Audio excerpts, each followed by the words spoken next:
OpenAI just announced that Sam Altman is officially back as CEO, effective immediately. I'll come back to this later, but it's just crazy. He's fired, then he's coming back. No, he's not coming back, and now he is back. I'm shocked. Elon says he will discuss this with the Tesla board. This is a huge move for Tesla. I personally fully support this, actually. I'd like to see a partnership between Tesla and XAI, says Dave. Tesla provides a monetary investment into XAI as well as Dojo compute resources going forward. And number two, XAI gives Tesla some equity and access to Grok AI going forward. Multi-millionaire Tesla stock investor Jason is 100% behind this, and I agree with him that many Tesla retail investors would love to have some skin in the game with XAI, including me. Some though will wonder, why does Tesla need to invest in XAI? Why cannot Tesla just do this internally? Well, one reason is to recruit the talent that wants to work on such things as XAI is going to work on, for example, like a large language model.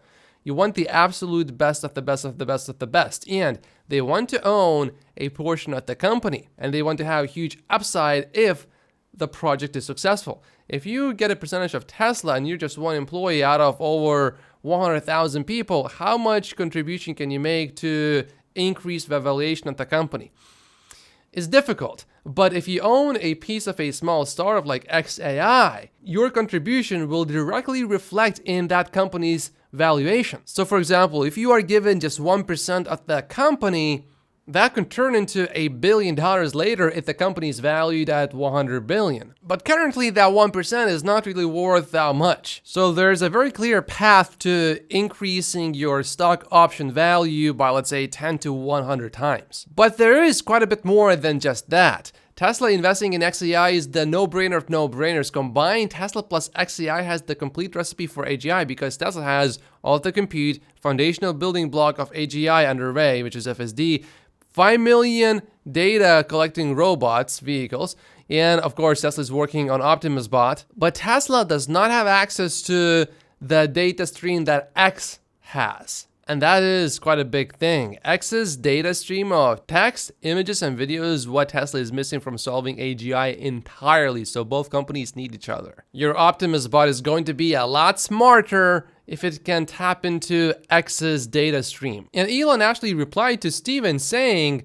this does seem like a compelling argument, but must go through a formal Tesla board process and independent valuation. If for some reason the board does not think this is a good idea, I think they should let the shareholders vote on this specific issue. And I think at least the retail Tesla stock investors will agree that it's a good idea to actually acquire a piece of XAI. And one more point about the best AI talent in the world. Elon Musk before said that he thinks that Tesla has the best real-world AI team in the world. And while that's true for the overall team, that does not mean that one of the top AI individuals wants to now come and work for Tesla. But it does not mean that that one individual, for example, can beat the whole Tesla team, not at all. But because XAI can offer equity, it can attract some of these individuals. So Tesla would further benefit from even better talent if Tesla makes an investment into XAI. Some Tesla stock investors will certainly not like this. Model Y inventory discounts are back in the US up to $3,000 off. In other words, more price cuts are back on the table, at least in the US for sure. Gary though suggests that these inventory discounts are temporary. They are just to clear excess production over orders,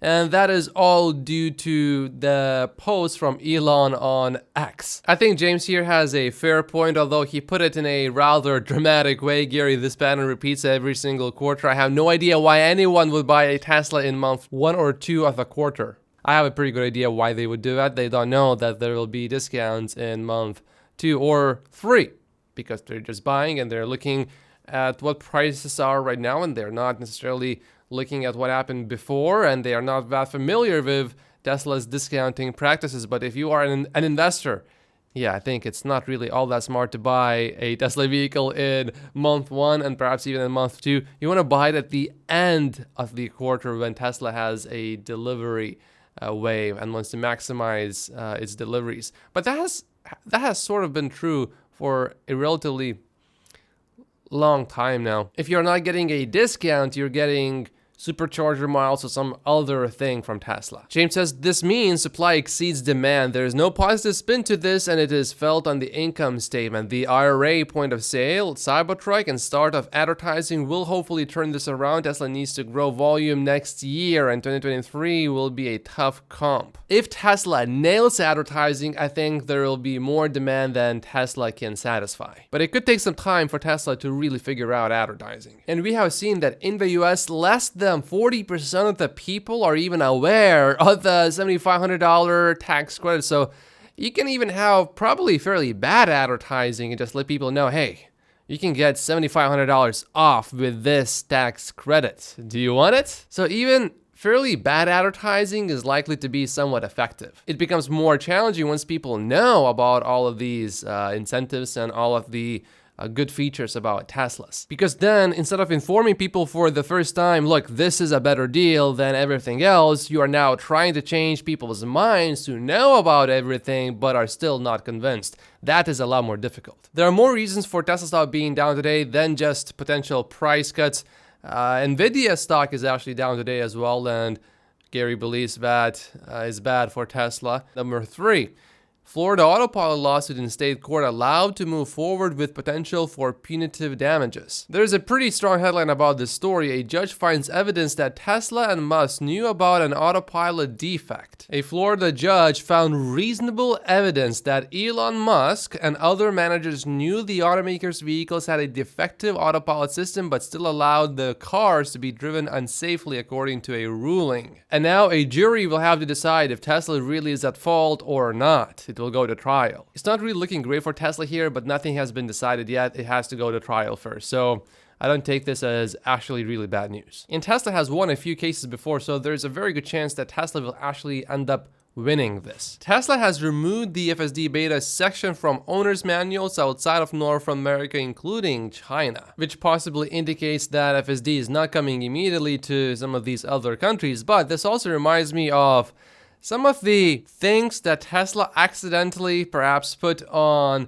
its website about the refresh Model 3 before it was actually officially announced. And then quickly after that, the refresh Model 3 was actually announced. So this does not mean that FSD is no longer coming to China or Europe. To me, it just mostly means that it's not coming there immediately. Tesla just announced that select superchargers in South Korea are now open to all electric vehicles. At this point, I think we should expect Tesla to do this pretty much everywhere where they have superchargers. Tesla just updated its website to add Powerwall pricing for my country, Canada. And while the Powerwall is still unavailable to purchase directly from Tesla here in Canada and requires you to go through a certified third-party installer, the prices add some transparency to the purchasing process. So I welcome this change. The Tesla strike in Sweden has just escalated further. Tesla Sweden has received orders from Elon Musk to not sign any agreement. And because of that, discussions have been taken off the table. Tesla Sweden has no freedom to take action since the company has already stated it is not allowed to sign a collective agreement, despite the union saying that the company must sign one. You don't just have to sign one, you must sign one. But we know that Tesla recently reported that over 90% of its employees have not joined the union strike, so no, Tesla does not have to sign anything. Up until October, Tesla delivered 17,000 cars, and in the last few weeks, Tesla already delivered 1,000 cars, so it doesn't seem like Tesla deliveries are really affected here. Which is why I believe Tesla will not give in no matter how much money it takes for Tesla to continue this. And the union will learn the hard way that you cannot bully Tesla. Or, most importantly, Tesla's employees, because it is Tesla's employees that do not want to join this collective agreement. So it is likely to backfire for the union because other companies will realize, oh, wait, we don't need to listen to the union. I don't think Tesla has any problem paying people more. And these employees already make more than how much they used to make at other companies under collective agreements. The problem is all of the employees unionizing, which Tesla does not want, because that could escalate to other countries potentially as well. Tesla will be among the 515 exhibitors at the inaugural China International Supply Chain Expo starting November 28th in Beijing. The Chinese government says, we hope US companies will be deeply involved in the expo, actively promoting the advancement and healthy development of China-US ties. So this is positive for US and China relations, which is good for Tesla. Here's a leaderboard of premium vehicles sold last week in China, and Tesla obviously is number one. This includes gas-powered vehicles, by the way. Now someone says, repeat after me, Tesla is not a luxury vehicle, but more people are willing to repeat, Tesla is a premium vehicle. So it's a win for Tesla. This is so beautiful. If you look at Tesla's year-to-date growth compared to the previous year, it is up exactly 100%. I thought that was a typo at first, but no, it's not a typo. This is the actual growth for Tesla year-to-date. All other companies are now growing nowhere near as much compared to last year-to-date. And speaking of interesting numbers, Tesla is also the biggest market share winner in Europe this year with 69% so far compared to last year. Volkswagen actually lost a tiny little bit of market share. And Toyota too. Toyota lost 6%. And actually almost every single brand lost market share, except of course Tesla. So now we see that when Tesla grows, someone else shrinks. Before, when Tesla was very small, no one would really notice, this company shrank because Tesla grew, but now we are noticing. Here's a first look at Tesla's $8,000 color PPF wrap. It looks very shiny. I like it personally. The color is called forest green. And here are a few more pictures showing the quality of the job. I do see some imperfections, for example, this one here. It is of course quite expensive, but it is not just a new color, it also protects the paint underneath, and it is self-healing. So if you have a little scratch, it should heal itself, which is a pretty nice feature to have. But $8,000 is a lot of money, and there appear to be a few more tiny imperfections. Would you get this wrap? Personally, I think I would not. Tesla is finally offering retrofits for HEPA filters for 2021 and older Model Ys. In the US, you can request a retrofit in the Tesla app. If you can get it, I highly suggest that you do. They are pretty good, especially if you drive a lot in the city around a lot of gas-powered vehicles, and especially if some semis drive in your area and you have to then breathe that polluted air. The HEPA filter will filter pretty much everything out. This Facebook post is getting some attention on X. Decided to drive my Tesla from Nashville to Colorado and never again. I had to get towed 3 times and I was only 2 minutes away from the supercharger, selling this car expeditiously. I saw many people commenting saying that they have actually done that exact route before without any problems. And if this post somehow turns out to be real, which I believe it is just a troll post, but if it turns out to be real, that guy must be getting towed all the time in his gas-powered vehicle too. And if you got towed more than twice because your battery was too low and your car died basically, that just indicates that you are one of the dumbest people on the planet, because you are incapable of planning and you can actually drive for a little while with the battery saying you have 0 miles left. I have seen multiple people say that they were able to drive for about 10 miles even though the battery displayed 0 battery left. And Torque News writes that there have been reports that say that the newer models can drive as many as 20 miles more after reaching 0. Someone found an interesting ad that Tesla put up here. You could be gaming in Tesla Arcade right now. Start your self-serve demo drive right now.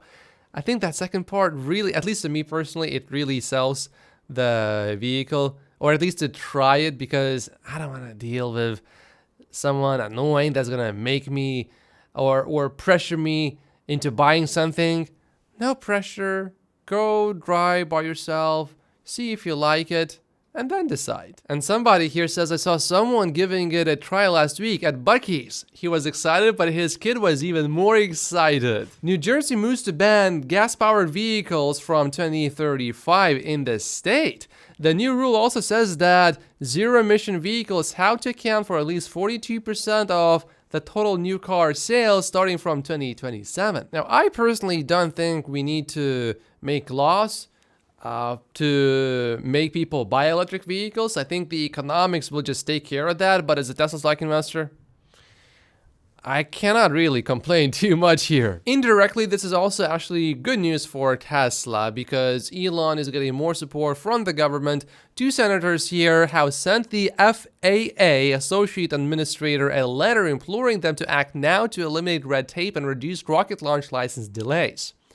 The senators say the current pace could cost the US its edge in the new space race. I really wish I could just buy some SpaceX stock without having to buy any other stocks at the same time. That day is coming, but I may need to wait for a little while longer. Elon's Boring Company is also making progress. It is solving traffic in Vegas by digging tunnels. There's a statement from OpenAI that says we have reached an agreement in principle for Sam Altman to return to OpenAI as CEO with a new initial board of these people. We are collaborating to figure out the details. Thank you so much for your patience through this. What happened at OpenAI was a board coup that we have not seen the likes of since 1985, when the then Apple board pushed out Steve Jobs. Concurrent with Sam's return, 3 board members were removed. And yet we still have no idea why the board even fired Sam Altman in the first place. Sam Altman went from being fired to then, oh, he's returning, to then, oh no, he's not returning, to now, oh, he's back.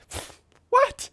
And I guess he will not officially be working for Microsoft anymore. He will just work at OpenAI. There's also this strange letter that was sent to Elon, but it was originally written to be sent to the board directors of OpenAI. It was written by ex-OpenAI employees, and it is, if you're into this story, I highly suggest that you pause and read the whole thing. For example, the employee attrition rate during the period of time when OpenAI switched to being a for-profit organization from being a non-profit organization, the employee attrition rate was 50%. A possibly shady practice has been revealed here that Sam Altman practiced. But this part right here is perhaps the scariest of them all. Sam's discreet yet routine exploitation of OpenAI's non-profit resources to advance his personal goals, particularly motivated by his grudge against Elon Musk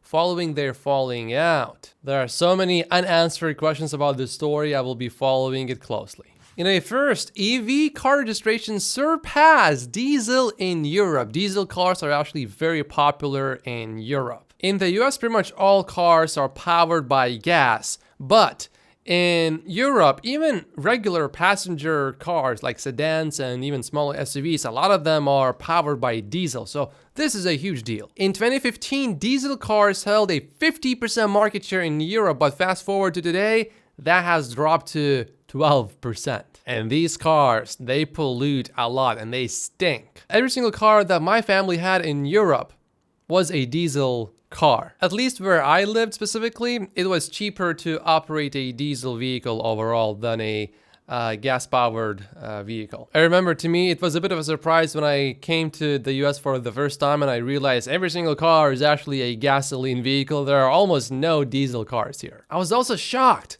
by how many stop signs there are in the US. They are everywhere and no one stops, basically. In Europe, we mostly just have yield signs, no stop signs, very few. We are seeing more Cybertrucks in more stores. Here's one that just arrived in North Carolina. Here's another one in Florida. This one is in Tampa. And I really like that they have the front bumper camera. I do not need ultrasonic sensors if I have that front bumper camera. And who could have possibly seen this coming? Toyota's long-range solid-state EV batteries will be more limited than expected. Well, to me, that comes exactly as expected. Toyota's solid-state EV batteries will improve range by 20% and be capable of fast charging in 20 minutes. The company is also planning a higher-level battery which aims to improve range by 50%. But the company aims to bring the tech to market in 2027 or 2028 and expect that to be delayed. But it will likely be extremely limited if it happens. But the thing is, Toyota has been promising solid-state batteries with long-range capabilities for at least 10 years now. Its first EV powered by solid-state batteries was initially due out in 2021, then in 2022, now it's 2027 or 2028. And in 2030, it will still be limited. And look at the logic from Toyota here. This is its Kodak moment. Toyota cut its electric vehicle sales forecast for the year by nearly 40% earlier this month. The company said it will lean into its hybrids to avoid the price competition with EVs. This is exactly what Kodak pretty much did. They had the technology first, and yet despite that, they did not go to market with that new technology, and then someone else did and put them out of business, basically. This is looking bad for Toyota. BYD reveals the Sea Lion 07 SUV, a Tesla Model Y challenger. The car will enter the Chinese market in early 2024, and that's reportedly with a starting price between $28,000 to $36,500. In comparison, the Tesla Model Y starts at roughly $37,000 in China. I cannot find much information about that new vehicle, but we know that the BYD Seal, which is a direct competitor to Tesla's Model 3, had not a lot of success once Tesla cut its prices in January, and the sales only came back up after Tesla switched to the new Model 3, which is not really available in China still. Tesla is still exporting that vehicle to Europe, so in China it is a bit difficult to buy that vehicle. In other words, I'm not worried about this new BYD vehicle. And later this week I will be releasing another exclusive Patreon video. Right now, this is the latest one, the Tesla stock bottom, where I talk about, is Tesla stock going down from here or is it going up? By joining my Patreon, you will get access to how much I think it is fair to pay per Tesla share each year between 2023 and 2033. If you sign up for the investor tier of support, you will also get my valuation model of Tesla stock with a 45-minute video walkthrough.